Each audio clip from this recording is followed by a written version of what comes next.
Pourquoi les gens se détournent-ils de vous lorsque vous commencez à vous aimer vous-même? Il y a un moment, discret mais décisif, où vous avez fait un choix. Pas spectaculaire, pas bruyant. Peut-être que personne ne l'a même remarqué. Mais vous le saviez. Vous avez commencé à vous choisir. À vous aimer. Pas dans le sens romantique, pas avec des affirmations devant le miroir. Non. Dans le sens profond, intérieur, viscéral. Vous avez dit non. Vous avez posé une limite. Vous avez écouté ce qui faisait mal. Et soudain, quelque chose a changé. Ceux qui étaient proches de vous ont commencé à prendre leur distance. Pas tous, mais certains. Moins de messages. Moins de chaleur. Moins de présence. Une sensation étrange s'est installée, comme si votre croissance avait déclenché un malaise chez eux. Et vous vous êtes demandé, est-ce moi le problème? Non. Ce n'est pas vous. C'est ce que votre lumière révèle dans l'ombre des autres. S'aimer soi-même est un acte radical. C'est un bouleversement silencieux. Une révolution intérieure qui ne laisse rien intact. Parce que lorsque vous commencez à vous respecter, vous cessez de jouer le rôle qu'on attendait de vous. Vous ne vous excusez plus d'exister. Et ça dérange. Alors pourquoi les gens se détournent-ils quand vous commencez à vous aimer? Pourquoi le chemin de l'authenticité est-il si solitaire au début? Ce n'est pas une punition. C'est une révélation. Et dans cette vidéo, on va plonger ensemble dans cette vérité inconfortable mais libératrice. Aimer qui vous êtes ne fait pas fuir les bonnes personnes. Ça fait fuir celles qui ne savaient aimer que votre absence. Lorsque vous commencez à vous aimer véritablement, vous devenez un miroir. Mais pas un miroir flatteur. Un miroir brut, honnête, sans filtre. Et ce reflet, pour certains, est insupportable. Ce n'est pas votre bonheur qui les dérange. C'est ce qui leur renvoie de leur propre vide. Parce que tant que vous étiez en train de vous sacrifier, de vous excuser, de dire oui à tout, ils se sentaient en contrôle, valorisés, nécessaires. Mais le jour où vous avez commencé à vous choisir, quelque chose a changé. Vous ne validiez plus leurs attentes. Vous ne confirmiez plus leurs besoins de supériorité ou de sauvetage. Vous êtes devenu libre et leur masque est tombé. Certaines personnes ne vous aimaient pas. Elles aimaient la version de vous qui doutait d'elle-même. Qui se taisait. Qui ne posait pas de limites. Et quand cette version a commencé à disparaître, leur affection a suivi le même chemin. Ce n'est pas parce que vous devenez égoïste. C'est parce que vous devenez clair. Et cette clarté effraie. Parce qu'elle met en lumière leurs propres contradictions. Leur peur de changer. Leur attachement au confort toxique. Vous êtes devenu un rappel vivant de ce qu'ils n'osent pas encore affronter en eux-mêmes. L'amour de soi, c'est un tri naturel. Il ne détruit rien. Il révèle. Il montre qui vous aimait vraiment. Et qui aimait seulement le rôle que vous jouiez. Ne vous étonnez pas si certains se sentent menacés par votre croissance. Ce n'est pas votre faute. Ce n'est même pas personnel. C'est psychologique. C'est profond. Et parfois, c'est nécessaire. Parce que votre élévation ne peut pas plaire à ceux qui profitent de votre immobilité. Il y a des personnes qui vous punissent inconsciemment dès que vous brillez un peu trop fort. Pas parce que vous avez fait quelque chose de mal, mais parce que votre lumière les oblige à regarder la leur ou plutôt, son absence. Ce n'est pas de la haine. C'est de la douleur non exprimée. De l'envie refoulée. Une incapacité à se réjouir pour les autres, parce que leur propre jardin intérieur est sec depuis si longtemps.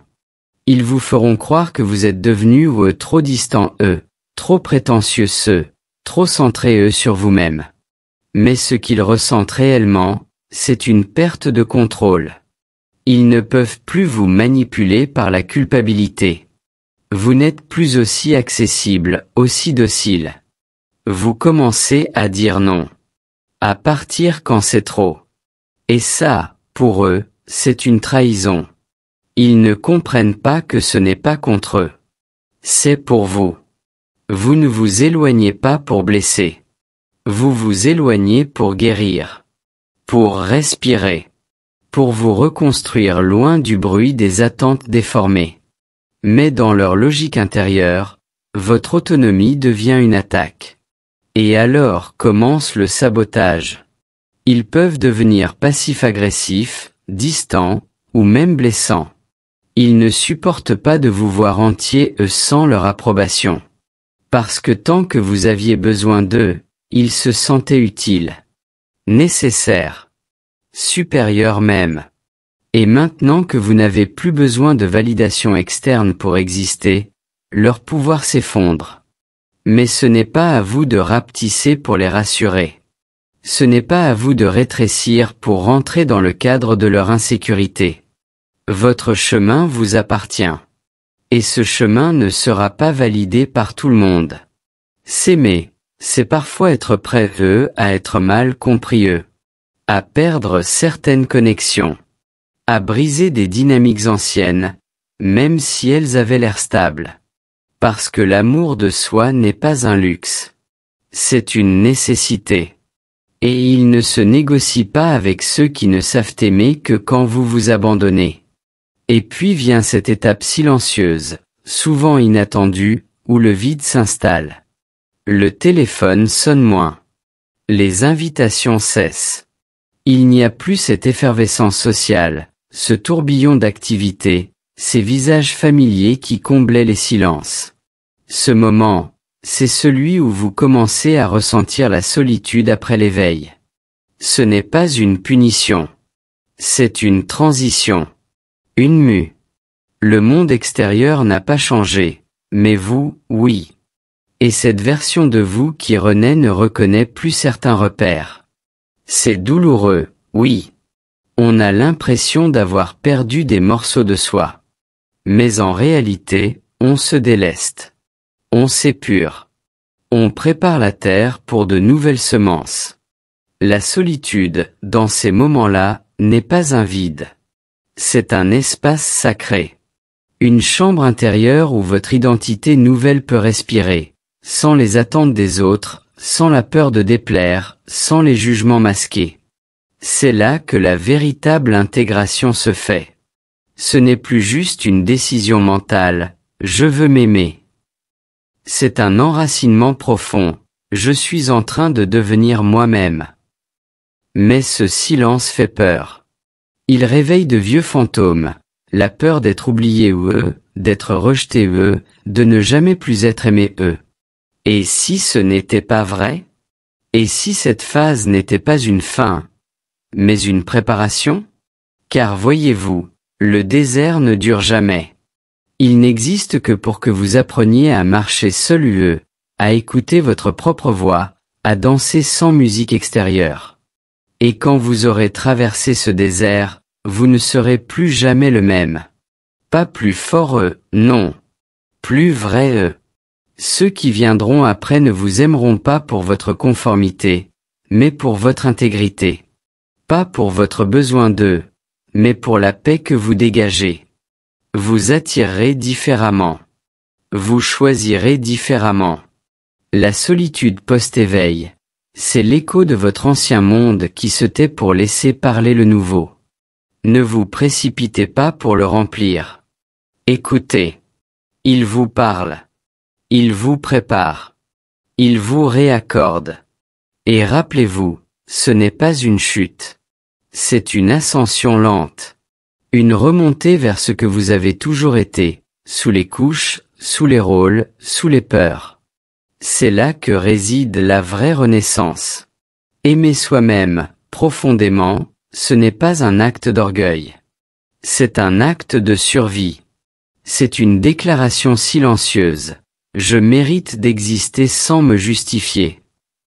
Et dans un monde qui vous a peut-être appris à vous excuser d'être, c'est un acte révolutionnaire. Ce courage n'est pas bruyant. Il est souvent discret. Il se manifeste quand vous choisissez de ne pas répondre à une provocation, de quitter une relation toxique, de vous reposer sans culpabiliser. Ce sont de petits gestes, mais ils réécrivent votre histoire. Car l'amour de soi ne consiste pas à se placer au-dessus des autres. Il s'agit de ne plus se placer en dessous. De ne plus troquer votre paix contre un peu d'acceptation. De ne plus avoir peur de perdre ce qui exige votre trahison pour rester. Ce courage, il dérange. Il remet en cause l'ordre établi. Il vous fait quitter le rôle de victime, de sauveur, de dépendant. Il vous place face à vous-même, face à vos besoins, vos limites, vos désirs réels. Et cette clarté peut faire fuir. Mais elle attire aussi ce qui est vrai. Aimer qui vous êtes, ce n'est pas toujours facile. Ce n'est pas toujours confortable. Mais c'est la seule voie vers une vie pleine. Une vie alignée. Une vie où vous n'avez plus besoin de vous cacher, de faire semblant, de vous adapter pour survivre. C'est un chemin qui demande de l'audace. De la patience. Et parfois, de tout recommencer. Mais il vous mènera à ce que vous avez toujours cherché ailleurs. La sensation, enfin, d'être chez vous, en vous. Et puis, il y a quelque chose qui se passe en silence, sous la surface, pendant que vous guérissez, que vous changez. Vos proches, même s'ils ne le disent pas, ressentent ce glissement. Votre énergie devient plus calme, plus ancrée. Vous ne réagissez plus comme avant. Vous ne cherchez plus à plaire à tout prix. Et même si vous ne dites rien, cela les perturbe. Parce que votre transformation ne crie pas. Elle enseigne. Elle confronte. Elle inspire, parfois malgré elle. Certaines personnes commenceront à vous éviter, non pas parce qu'elles vous rejettent, mais parce qu'en votre présence, elles ne peuvent plus fuir leur propre incohérence. D'autres se rapprocheront, attirés par cette paix que vous incarnez. Ils ne sauront pas toujours l'expliquer, mais ils sentiront que quelque chose en vous est vrai, solide, rare. Votre transformation silencieuse agit comme une onde. Elle ne s'impose pas, elle rayonne. Elle ne convainc pas, elle invite. Et même ceux qui résistent, qui vous critiquent, qui vous testent, finissent un jour par se souvenir de vous comme d'un repère. Une preuve vivante qu'on peut changer sans se trahir. Qu'on peut aimer sans se perdre. Vous devenez un témoignage vivant. Pas parfait, pas infaillible, mais authentique. Et cette authenticité laisse une trace.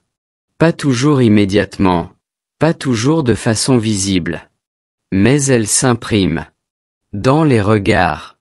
Dans les silences. Dans les consciences. Et c'est là votre plus grand pouvoir. Transformer le monde, non pas en le combattant, mais en vous transformant vous-même. En choisissant la vérité au lieu du confort. En incarnant ce que vous auriez aimé recevoir. En devenant l'amour que vous cherchiez.